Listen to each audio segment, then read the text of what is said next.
This is a quick tutorial on um, managing the VoiceThread interface and creating your first VoiceThread that you can share with others.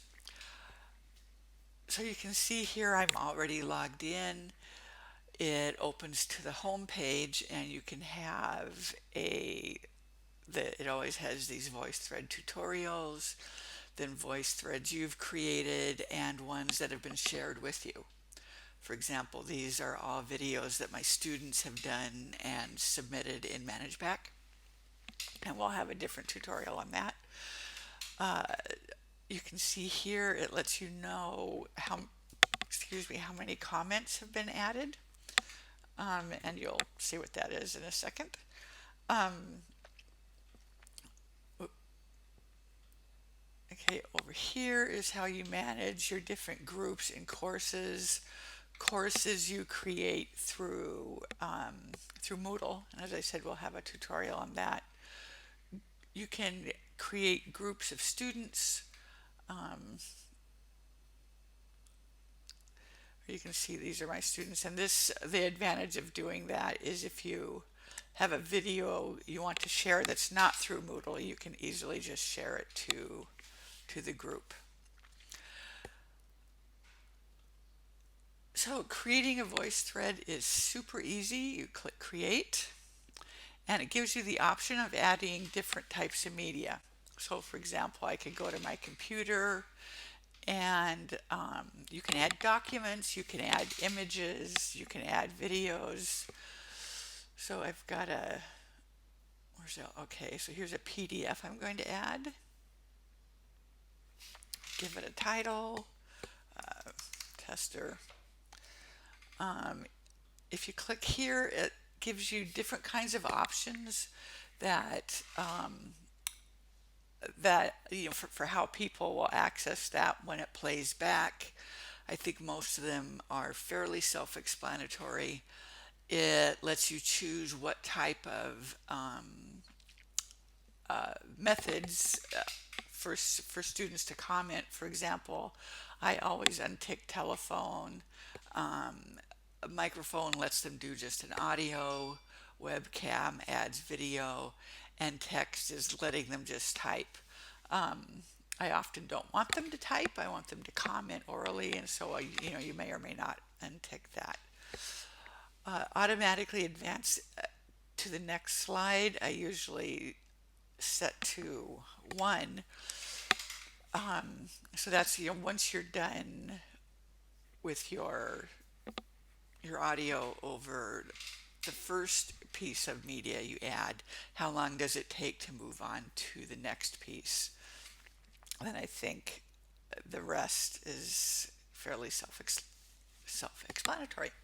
Um, okay, and then if you want to always keep those settings, you can save those as default, and they will automatically be applied. I'm going to add more media. And so it also gives you the option of preloaded content. So for example, if you have voice threads you've already created, it links to all the Khan Academy videos, so you can upload those, Flickr, and all the archives from the New York Public Library. We used to use those a lot in my pre-web life when we would have students use VoiceThread to create documentaries. So I'm just going to choose a couple of these. Aren't these old images just cool? Okay, so I'm going to add that one and that one just for the sake of argument.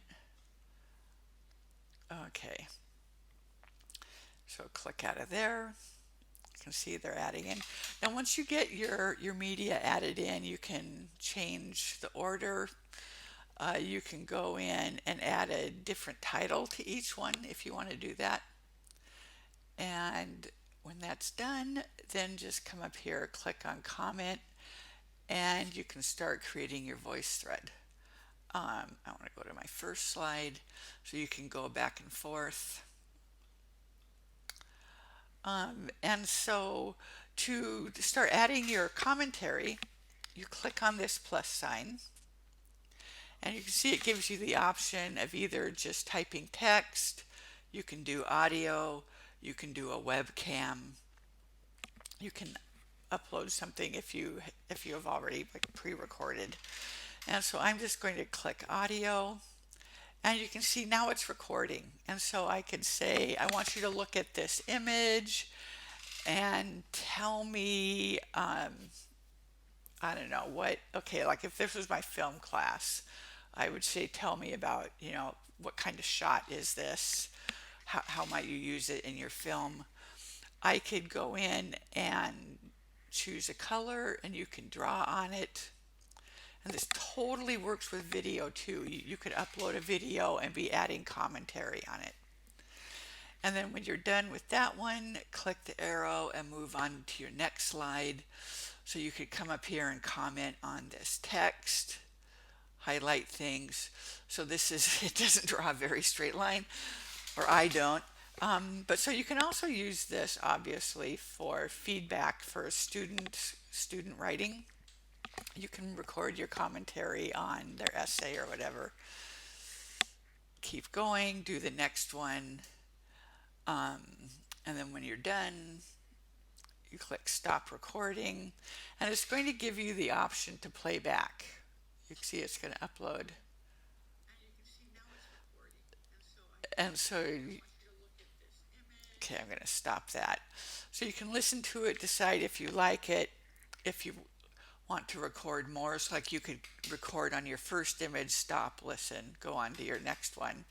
If you like it, save it. If you don't, cancel and do it over. I'm going to save this. And you can see it's popping up over here. And so it gives you different options. You can delete, hide it. Oh, but I haven't actually checked this before. You can add captions. I'm kind of not sure how you'd.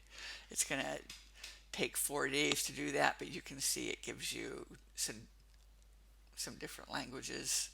Okay. Okay, and then once you click out of this and go into, you can copy it. If you decide, I'm going to do it over, you can delete it. Or then you can go into share mode.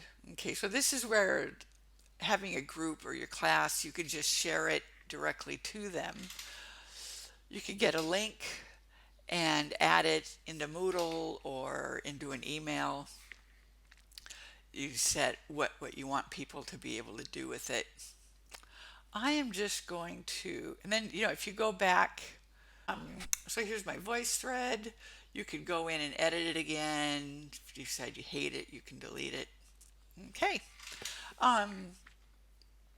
So that's the very quick version of creating a VoiceThread. You can check out the video on creating your class in Moodle and adding assignments.